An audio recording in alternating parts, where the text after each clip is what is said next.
ಮೈಸೂರು ಜಿಲ್ಲೆಯ ನಾರಾಯಣ ಶಾಸ್ತ್ರಿ ರಸ್ತೆಯಲ್ಲಿರುವ ತಮಿಳುನಾಡಿನ ಮೂಲದ ಮರ್ಕೆಂಟೈಲ್ ಬ್ಯಾಂಕ್ನಲ್ಲಿ ನಕಲಿ ಚಿನ್ನಾಭರಣಗಳನ್ನ ಗಿರವಿ ಇಟ್ಟು 56.78 ಲಕ್ಷ ವಂಚಿಸಿರುವ ಪ್ರಕರಣ ಬೆಳಕಿಗೆ ಬಂದಿದೆ.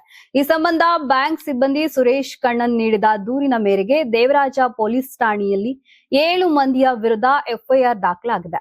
ಮೈಸೂರಿನ ಅಬ್ದುಲ್ ಜಲೀಲ್, ಮಂಡ್ಯದ ಸಾಗರ್, ಪುಟ್ಟರಾಜು, ರವಿಕುಮಾರ್, ಆತನ ಪತ್ನಿ ದಿವ್ಯಾ, ಬೆಂಗಳೂರಿನ ನಾಗರತ್ನ ರೆಡ್ಡಿ ಹಾಗೂ ಟಿ ನರಸೀಪುರದ ರವೀಂದ್ರ ಕುಮಾರ್ ಆರೋಪಿಗಳಾಗಿದ್ದಾರೆ.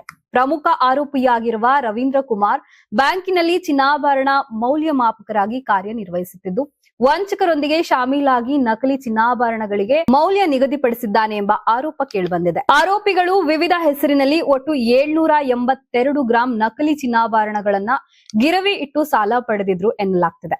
2026 ಜನವರಿ 26ರಂದು ಮರು ಮೌಲ್ಯಮಾಪನ ನಡೆಸಿದ ವೇಳೆ ಚಿನ್ನ ನಕಲಿ ಎಂಬುದು ಪತ್ತೆಯಾಗಿದ್ದು, ತಕ್ಷಣವೇ ಬ್ಯಾಂಕಿನ ಆಡಳಿತಾಧಿಕಾರಿಗಳು ಪೊಲೀಸರಿಗೆ ದೂರು ನೀಡಿದ್ದಾರೆ.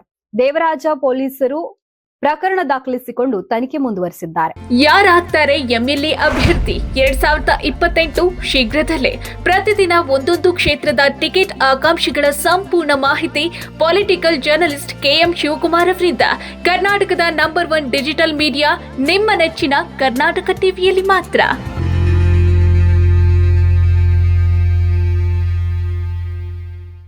ನೀವು ಸಣ್ಣ ಆಗ್ಬೇಕಲ್ವಾ? ಅದು ಒಂದು ಉತ್ತಮ ಆಹಾರದಿಂದ ಸಣ್ಣ ಆಗ್ಬೇಕಲ್ವಾ? ಪ್ರತಿದಿನ ನಮ್ಮ ಜೀನಿ ಸ್ಲಿಮ್ ನ ಯೂಸ್ ಮಾಡಿ ಯಾವುದೇ ಸೈಡ್ ಎಫೆಕ್ಟ್ ಇಲ್ದಂಗೆ ನೀವು ಸಣ್ಣ ಆಗ್ತೀರಾ.